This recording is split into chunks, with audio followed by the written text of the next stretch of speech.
66세 명문대 교수, 은퇴 후 눈물의 고백. 다시 돌아갈 수만 있다면. 안녕하세요. 오늘은 은퇴 준비와 은퇴 후 삶을 어떻게 설계하면 좋을지 이야기를 나눠보려고 해요. 사실 은퇴라는 건 50대나 60대뿐만 아니라 그 이후로도 계속해서 고민해야 하는 중요한 인생 과제잖아요. 그런데 대개는 열심히 일하다 보면 어떻게든 되겠지라는 마음으로 준비 없이 그 시기를 맞이하는 경우가 많아요. 우리 주변에서 흔히 들리는 말 중 하나가 조금만 더 준비를 했더라면 좋았을 거리죠. 오늘 함께 나눌 이야기는 66세에 은퇴한 어느 명문대 교수님의 사례에서 시작돼요. 평생 학생들을 가르치고 연구하며 학계에서 인정받아 오신 분이죠. 그런데 정작 은퇴 후에는 굉장히 큰 후회와 공허함에 빠지고 말았다고 해요. 그때로 돌아갈 수만 있다면 좀 더 제대로 준비했을 텐데라는 말이 절실하게 들릴 만큼요. 왜 이런 일이 벌어졌을까요? 사실 이런 일이 교수님 한 분에게만 일어나는 건 아니에요. 어느 직종이든 나이와 상관없이 충분한 준비와 마음가짐 없이 은퇴를 맞이하면 크고 작은 후회와 어려움이 생길 수밖에 없거든요. 저도 주변을 둘러보면 비슷한 예가 너무나 많고 간혹 그분들의 경험담을 듣다 보면 마음이 짠해질 때가 있어요. 그래서 오늘은 은퇴 전후에 꼭 생각해 봐야 할 점과 실제로 은퇴 준비를 잘했거나 못해서 겪게 된 3가지 사례 이야기를 나눠보려고 해요. 이 이야기를 통해 우리 모두 은퇴 후 삶을 조금 더 건강하고 즐겁게 만들 수 있는 팁을 얻어가면 좋겠습니다. 1. 은퇴 후 뒤늦게 찾은 빈자리의 무게. 먼저 이 66세 명문대 교수님의 이야기를 조금 더 자세히 해볼게요. 평생을 교육 현장에서 학생들을 가르치고 연구 논문을 쓰고 학회 발표를 하며 지냈대요. 매일 쏟아지는 일들과 끊임없는 자기 개발의 압박 속에서 바쁘게 살다 보니 정작 내가 은퇴하면 무엇을 할까? 라는 생각은 별로 못 해봤다고 해요. 그러다 정년퇴임 날이 가까워지니까 은근히 마음이 붕 뜨더래요. 한편으로는 그래, 이제 푹 쉬어도 되겠지 하는 기대감도 있었지만 교수로서 갖고 있던 지위와 역할이 사라진다는 사실이 막상 닥치고 보니 좀 무섭기도 했던 거예요. 문제는 실제 은퇴 후에 찾아온 빈자리의 무게였어요. 매일 가던 연구실, 매주 만나던 동료 교수들, 정신없이 달리던 학기 일정이 사라지니 하루아침에 삶의 리듬이 무너진 거죠. 더 이상 강의 스케줄이 없고 명확한 목표나 해야 할 일이 없으니까 내가 사회에서 더는 필요한 사람이 아니구나 하는 생각이 들면서 우울감이 엄습했다고 해요. 이 교수님이 후회하는 건 사실 경제적 준비도 있지만 더욱 크게는 정서적, 심리적 준비를 해두지 않았다는 점이라고 해요. 은퇴 후 갑자기 몰려오는 외로움과 박탈감을 달래줄 만한 취미나 새로운 활동을 미리 구축하지 못했고 일 외에 즐길 만한 가치 있는 무언가를 키워놓지 못했으니 하루하루가 허무하다는 겁니다. 교훈. 은퇴가 단순히 일 안 하는 시기가 아니라 새로운 역할을 만드는 시기라는 점을 명심해야 해요. 재정 문제도 중요하지만 은퇴 후 내가 어떤 사람으로 살아갈 것인가? 어떤 가치와 재미를 찾을 것인가? 를 진지하게 고민해야 한다는 거죠. 2. 사례 1. 경제적 준비 없이 은퇴한 58세 소상공인.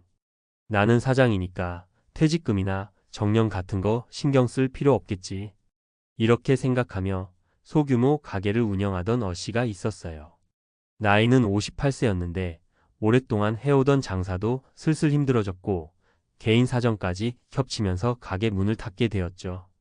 사실 그는 그동안 가게가 내 전부라며 일에 올인해온 분이었어요. 정작 사업이 잘 될 때나 힘들 때나 노후 자금 마련이나 다른 대안 마련에는 큰 관심이 없었어요. 결과적으로 가게를 정리하고 나니 가진 저축은 얼마 없고 새로운 일자리를 구하기도 쉽지 않더라고요. 주위에서 일용직 아르바이트나 단기 일자리를 찾아봐도 체력이 딸리고 나이는 많으니 고용주는 선뜻 손 내밀기가 어려웠던 거죠. 그렇다고 하던 가게를 계속 유지하기에는 적자가 심해 견딜 수가 없었고 무작정 대출을 늘리기에는 불안한 상황이었어요. 결국 어씨는 은퇴가 아닌 은퇴를 당해버렸다고 볼 수 있어요. 문제점 경제적 준비 부족, 대체 가능한 수입원 부재. 배울 점 어떻게든 사라지겠지라는 막연한 낙관보다 현실적인 재무 계획이 얼마나 중요한지를 깨닫게 해줘요. 어씨가 뒤늦게 깨달은 건 결국 자영업이라 하더라도 미래 준비가 필수라는 거였어요. 국민연금, 개인연금, 보험, 적금 등 다방면으로 안정장치를 마련해 둬야 한다는 거죠. 또 언젠가 내 업을 그만둘 때를 대비해 다른 취업 혹은 소득 창출 방법을 미리 탐색해두는 것의 중요성도 절실하게 느꼈다고 해요. 3. 사례의 은퇴 후 봉사활동으로 제2의 인생을 사는 62세 전직 간호사. 두 번째 사례는 긍정적인 예예요. 62세인 B씨는 병원 간호사로 30년 이상 근무하다 정년퇴직을 했어요. 그런데 이분은 놀랍게도 은퇴 후에 더 바쁘다고 해요. 왜냐하면 평소부터 관심 있었던 봉사활동을 본격적으로 시작했기 때문이죠. B씨는 현역 시절부터 다문화 가족이나 독거노인을 위한 건강상담 봉사, 위기 가정 아동을 위한 건강교육 같은 데 꾸준히 참여했어요. 은퇴가 가까워질 무렵부터는 더욱 적극적으로 봉사를 배워나가기 시작했고, 은퇴 후에는 아예 시간을 넉넉히 활용해 여러 가지 지역 사회봉사 프로그램에 참여하고 있대요. 봉사라고 하면 남을 도우면서 보람을 느낄 수 있다는 장점이 있지만 이분은 거기서 한 발 더 나아가서 내 전문성을 활용할 수 있다는 점에 가장 큰 만족을 느끼고 있다고 해요. 오랜 시간 간호 현장에서 익힌 기술과 경험을 지역사회에 소외된 분들에게 나눠주니까 본인도 아직 쓸모가 있다는 자존감을 크게 느끼게 되는 거죠. 핵심 포인트 은퇴 전에 나의 직업적 역량과 관심사를 다시 살펴보고 은퇴 후에 어떻게 새로운 기여를 할 것인가를 미리 계획했다는 것. 장점 시간적 여유를 활용해 꾸준히 봉사활동에 나서므로 사회와의 연결이 끊어지지 않음. 또한 본인 스스로의 정체성을 계속 유지하고 발전시킬 수 있음. B씨는 처음엔 내가 과연 은퇴 후에도 사람들을 돌볼 수 있을까? 체력이 버텨줄까? 걱정을 했는데 되레 규칙적인 봉사활동 일정 덕분에 건강해졌다고 해요. 게다가 봉사활동을 하면서 새로운 친구들도 사귀고 매일매일이 즐거워졌다고 합니다. 4. 사례 3 은퇴 후 자녀와의 갈등을 슬기롭게 해결한 60대 엔지니어. 세 번째 사례는 가족 관계에 관한 이야기예요. 60대 초반인 C씨는 대기업 엔지니어로 일하다가 비교적 일찍 명예퇴직을 했어요. 그런데 막상 집에만 있다 보니 부인과 자녀들이랑 자주 부딪히게 되었다고 해요. 가장 큰 원인은 아무래도 생활 패턴 차이였죠. C씨는 출근하던 시절과 달리 하루 종일 집에 있으니 가족들의 일상 리듬을 건드리는 일이 많아진 거예요. 집안일에 본격적으로 참여해보려 해도 서툴고 잔소리는 늘어나고 예전 회사에서 하던 것처럼 지시하는 습관이 아직 몸에 배어 있다 보니 자녀들도 꽤 부담을 느꼈어요. 그러다 보니 대화 한번 할 때마다 마찰이 생겼고 심지어 자녀들이 주말이면 집에 늦게 들어오거나 아예 밖에서 지내는 경우가 많아졌다고 해요. 하지만 C씨는 운 좋게도 회사 재직 시절부터 사내복지를 통해 은퇴 후 가족관계 관련 강의를 들은 적이 있었고 이를 떠올려서 다시 공부하기 시작했어요. 가족들과 주말마다 가족회의를 열고 서로 원하는 것과 불편함을 솔직히 나누기 시작했죠. 그 과정이 쉽진 않았지만 자녀들도 아빠가 회사에서 퇴직하고 생긴 상실감과 외로움을 이해하게 됐고 C씨도 자녀들의 독립성을 존중해주는 법을 배우면서 조금씩 관계가 회복되기 시작했어요. 문제점 은퇴 후 갑작스럽게 생긴 가족 간의 갈등. 해결 적극적인 소통과 교육가족 상담, 은퇴 후 가족관계 특강 등을 통해 문제인식 실천. 이 사례를 통해 우리가 배울 수 있는 건 직장과 사회생활에만 익숙해 있다 보면 가정 안에서의 내 역할을 어떻게 설정해야 할지 모른다는 것이에요. 가족들에게 이제 내가 집에서 함께 있는 시간이 많아졌으니 더 화목해지겠지라고 막연히 기대하기보다 구체적으로 내 생활 패턴을 어떻게 조율하고 가족들에게 어떻게 다가갈지를 미리 생각해보는 게 중요하다는 점이죠.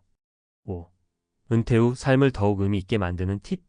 위 사례들을 종합해보면 은퇴 준비는 몇 가지 중요한 포인트로 나눠서 생각해 볼 수 있어요. 재무적 준비. 국민연금, 퇴직연금, 개인연금 등 활용 가능한 연금 제도를 충분히 점검하기. 저축, 투자, 보험 등을 통해 불확실한 미래에 대비하기. 자영업이나 프리랜서라면 더욱 꼼꼼히 노후 자금 계획을 세워야 함. 정서적 심리적 준비. 직업적 정체성을 내려놓거나 전환하는 과정에서 겪을 상실감을 미리 인지하기. 1회에 무엇으로 나를 표현하고 즐길 것인지에 대한 취미나 활동을 발굴해 놓기. 심리 상담이나 관련 강좌, 모임 등을 통해 미리 이야기를 나누는 것도 큰 도움이 됨.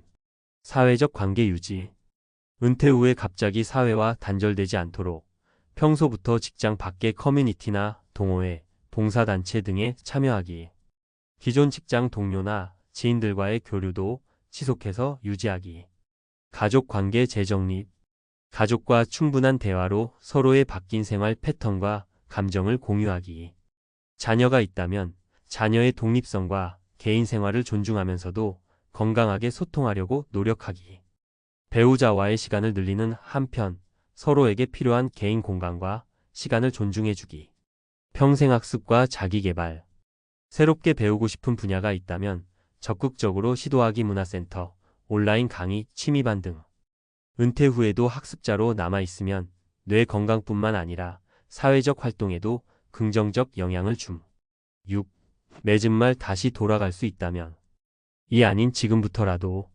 사실 66세 명문대 교수님의 한탄 섞인 다시 돌아갈 수만 있다면이라는 말은 우리 모두가 은퇴 후에 할 수도 있는 말이에요. 누구나 지나고 나면 후회가 있는 법이니까요. 하지만 중요한 건 아직 은퇴 전이라면 지금 당장 시작하는 것, 그리고 이미 은퇴했다 하더라도 지금부터 바꿔나가는 것이 아닐까요? 늦었다고 느껴지는 순간에도 문은 열려 있어요.